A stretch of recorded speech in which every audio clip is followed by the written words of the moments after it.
जन्म होता है तो माता पिता कहते पढ़ लिख करके कुछ बन जा, तो उनकी बात तो मान जाते हैं कि हाँ पिताजी ठीक कह रहे हैं, पढ़ लिख करके कुछ बन जाओ। पर जिनेंद्र देव कहते हैं कि भाई ये नाना प्रकार के रूप तो तूने अनेकों बार रख लिए हैं। 4 गति 84 लाख योनियों में मिलने वाले जितने भी रंग रूप हैं, कर्मोदय से प्राप्त होने वाली जितनी अवस्थाएं हैं, जितनी पर्याय हैं, तूने अनेकों बार उनको प्राप्त कर करके छोड़ दिया है।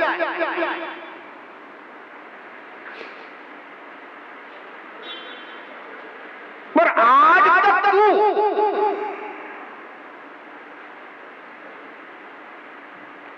अरहंत सिद्ध की पर्याय को प्राप्त नहीं हुआ।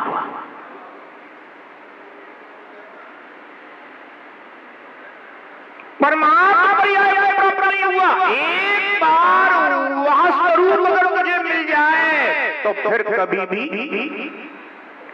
अन्य रूप धारण नहीं करना होगा जिसमें दुख मिलता है। प्राप्त क्या करना है? अब भावना तो करनी पड़ेगी, अब निर्णय तो करना पड़ेगा कि मुझे भी परमात्मा बनना है। अपने जीव द्रव्य का किस रूप वर्णन चाहिए, निर्णय तो करना पड़ेगा। तो नहीं करेगा तो जिस तरह के तू अच्छे बुरे परिणाम करेगा, उन परिणामों का फल तुझे नाना प्रकार की इन 84 लाख योनियों में जन्म मरण करते हुए प्राप्त होता रहेगा।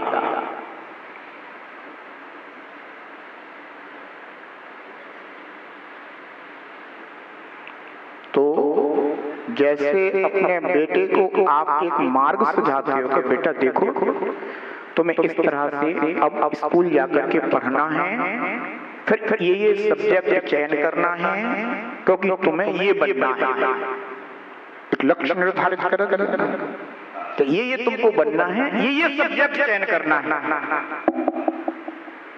ऐसे ही हमें अब इस लोक में यह मनुष्य पर्याय में जन्म प्राप्त हो गया है, तो ये परमात्मा बनने का सब्जेक्ट है, जो परमात्मा बनने का विषय है, मार्ग है, हमें उसका निर्णय करना होगा, उसका चयन करना होगा,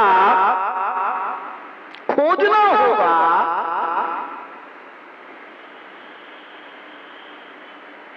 कि किस विधि से, किस मार्ग से, किस सब्जेक्ट से परमात्मा बना जाता है।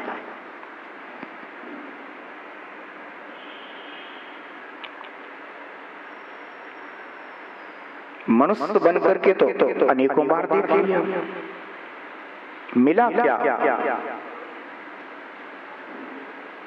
जिस परिवार में जन्मे उसी परिवार से झगड़ा कर बैठे,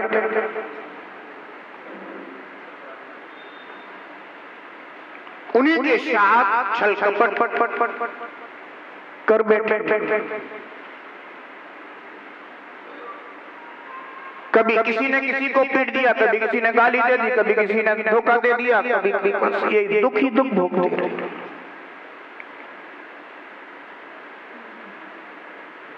आखिर पिटते रहना, मिटते रहना, ये अच्छा है क्या?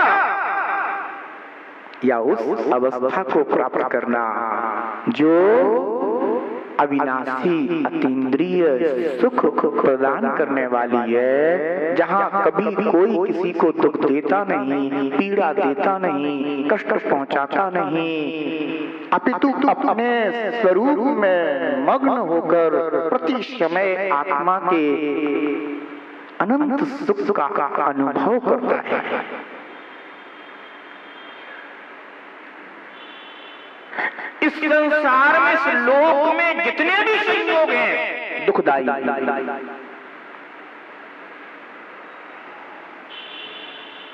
क्या इस लोक में जितने भी संयोग हैं सब दुखदाई, अनंतों बार संयोग बन चुके।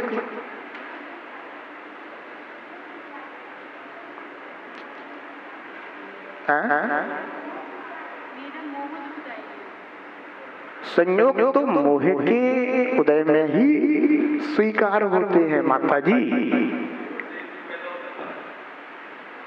नहीं, संयोग से दुख ही पैदा होता हो ऐसा भी नहीं। मोह के कारण जीव संयोगों को स्वीकार करता है,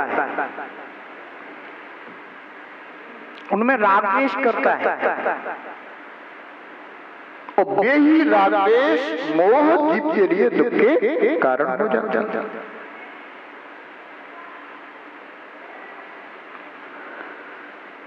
तो इस लोक में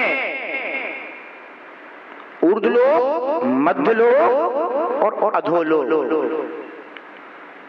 यह जो रचना है इसमें ये चार गति के जो जीव हैं ना, ये जन्म मरण प्राप्त कर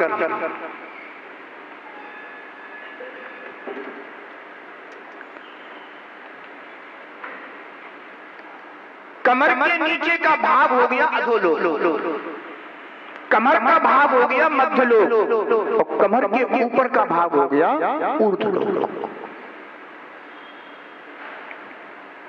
जीव ने शुभ कर्म किए, कषाय मंद की, तो जीव वैमानिक आदि देवों की पर्याय को प्राप्त हो, ऊर्ध्वलोक में पैदा होगा।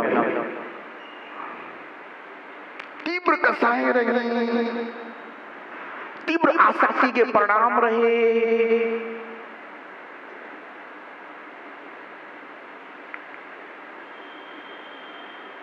बहुत परिग्रह की भावना रही, ये वस्तु मेरी हो जाए, ये वस्तु मेरी हो जाए, ये वस्तु मेरी हो जाए, बस ये प्रणाम ही प्रणाम करता रहा। वस्तु तो तब होगी जब पुण्य कर्म का उदय हो। बहुत से जीव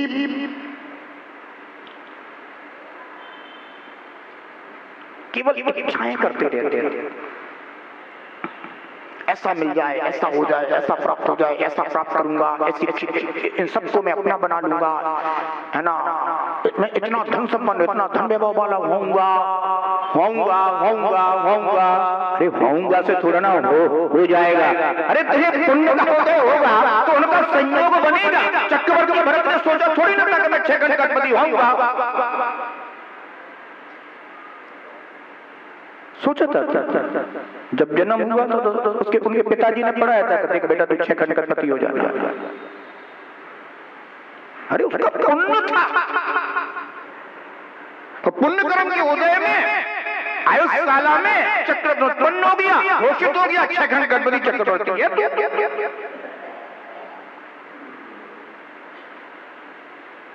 बहुत आराम, बहुत परिग्रह के परिणाम जो जीव के बनते रहते हैं, ये अधोलोक नरक में उत्पन्न होने में कारण है। इसलिए इस लोक में रहते हुए जीव को यह बोध कराया जाता है, किसका बोध? मृत्यु का बोध। तू जो जितनी कल्पनाएं कर रहा है, इन सब पदार्थों के संयोग की इच्छा कर रहा है, प्राप्ति की इच्छा कर रहा है, बस इतना बता दे कि मृत्यु के समय तू साथ क्या लेकर जाएगा। ये विवेक अगर आ जाएगा तो इतनी इच्छाएं करना व्यर्थ मालूम पड़ेगा।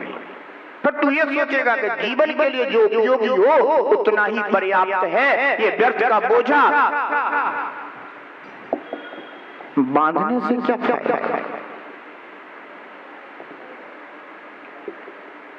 क्योंकि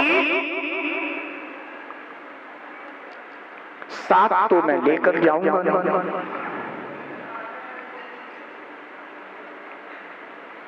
तो जीव के अंदर क्या हो जाता है? आसक्ति छूट जाती है। अब मान लो किसी जीव के पुण्य का उदय है तो संयोग तो सारे बनेंगे, ऐसा भी नहीं कि नहीं बनेंगे। अगर उसके पुण्य के उदय से 10 मकान अगर उसके साथ संयोग को है तो मिलेंगे, 10 व्यापार धंधे हैं तो बनेंगे। पर वो कैसा होगा? वो आसक्ति रहेगा। एक आसक्ति से उन पदार्थों को चाहता है और एक मात्र उन्हें पुण्य के उदय में महज संयोग समझता है। तो जीव इस लोक में योनियों में भ्रमण क्यों कर रहा है? अपनी ही अज्ञानता के कारण। पहली अज्ञानता तो क्या है कि कभी सोचा ही नहीं कि मुझ जीव द्रव्य का परिणमन किस रूप होना चाहिए। आज आपके पास कोई भी वस्तु होगी, आप यही चाहेंगे कि हमारी इस वस्तु का उत्कृष्ट से उत्कृष्ट, श्रेष्ठ से श्रेष्ठ, बढ़िया से बढ़िया परिणमन होना चाहिए। क्या आप चाहेंगे कि हमारी वस्तु बुरी हो जाए, खराब हो जाए? है? अरे ना कुछ आप बाजार से लौकी खरीद के लाते हो तो उसका भी सोचते हो कि अच्छी स्वादिष्ट सब्जी बननी चाहिए। क्या ये सोचते हो कि हमारी लौकी जल जाए, भुन जाए, खराब हो जाए? सोचते हो क्या? उत्कृष्ट चाहते हो ना, श्रेष्ठ चाहते हो ना, सब तारीफ करें, बहुत बढ़िया। अब विचार करो, नाखून लौकी का इतना उत्कृष्ट परिणमन चाहते हो और अपने आत्मा का कोई निर्णय क्या? कोई सोचा, कोई विचार किया? 10, 20, 50 रुपए की वस्तु का इतना अच्छा परिणमन चाहते हो और भगवान आत्मा स्वरूप निज आत्मा का क्या परिणमन हो रहा है? इस मनुष्य पर्याय के बाद अब इसका कैसा परिणमन चाहते हो?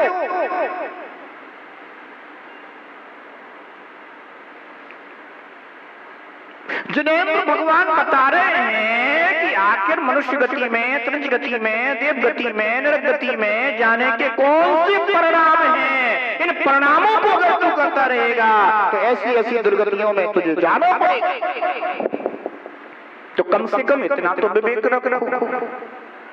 ये तो विवेक रख लिया कि भाई इतनी देर तक अगर हमने अपना पात्र अग्नि पर रख दिया तो हमारी वस्तु खराब हो जाएगी। ये विवेक तो कर लिया, पर ये विवेक नहीं किया कि अगर हमने इतनी देर तक ऐसे परिणाम कर लिए तो मेरी आत्मा रूपी वस्तु का क्या होगा? कौन सी दुर्गति में चला जाएगा? इसका विचार विवेक क्यों नहीं करते? ध्यान रखो, सुख इसके शरीर से नहीं मिलता, जो इस शरीर के अंदर आत्मा बैठा हुआ है ना, उससे मिलता है। चाहे इंद्रियजन्य हो और चाहे अतीन्द्रिय हो, सुख तो आत्मा का ही स्वभाव है।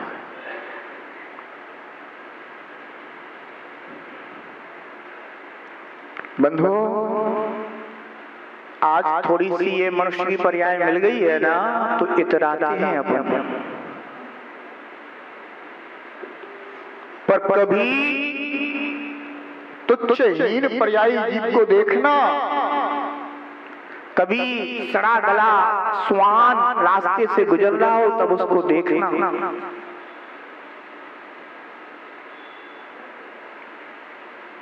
कि अरे शरीर की क्या अवस्था हो रही है। ये उन्हीं कर्मों का फल है जिनको अपन ने बिना विचारे बांध लिया था।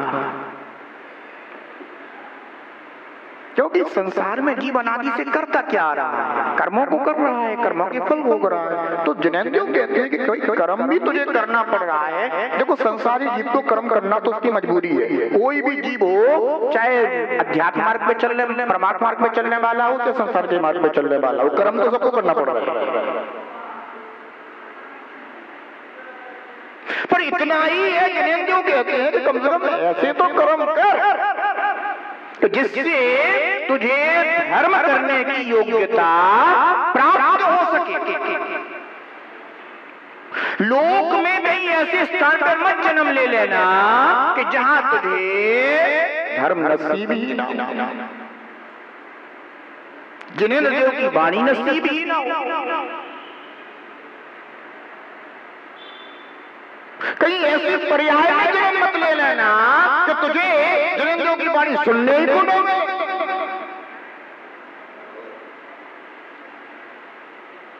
आज तो कर्णेंद्री मिल गई तो सब बातें ख्याल में आ रही है। कहीं तूने अज्ञानता में कोई ऐसा कर्म बांध लिया कि कर्णेंद्री के अलावा 4 इंद्री मिल गई। अब क्या करेगा?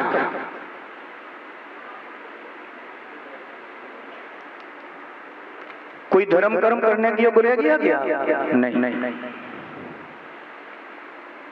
इसलिए बंधुओं, मुझे अपने आत्म द्रव्य का किस रूप में वर्णन चाहिए, ये निर्णय इसी पर्याय में करना है।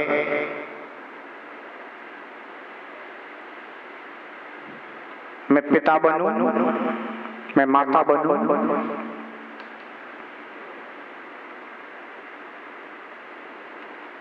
ये निर्णय मत करना। पिता बनना तेरे हाथ में नहीं, माता बनना भी तेरे हाथ में नहीं।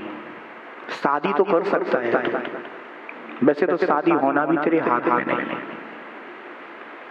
ऐसे भी बहुत से हैं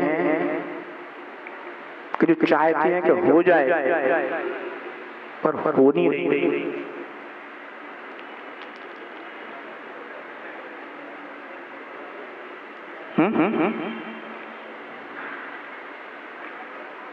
फिर भी बैठ जाए कोई योग से, शादी हो गई, विवाह हो गया, शादी विवाह होने के बाद भी तू पिता बन ही जाएगा कि तू माता बन ही जाएगी, कोई तेरे हाथ की बात।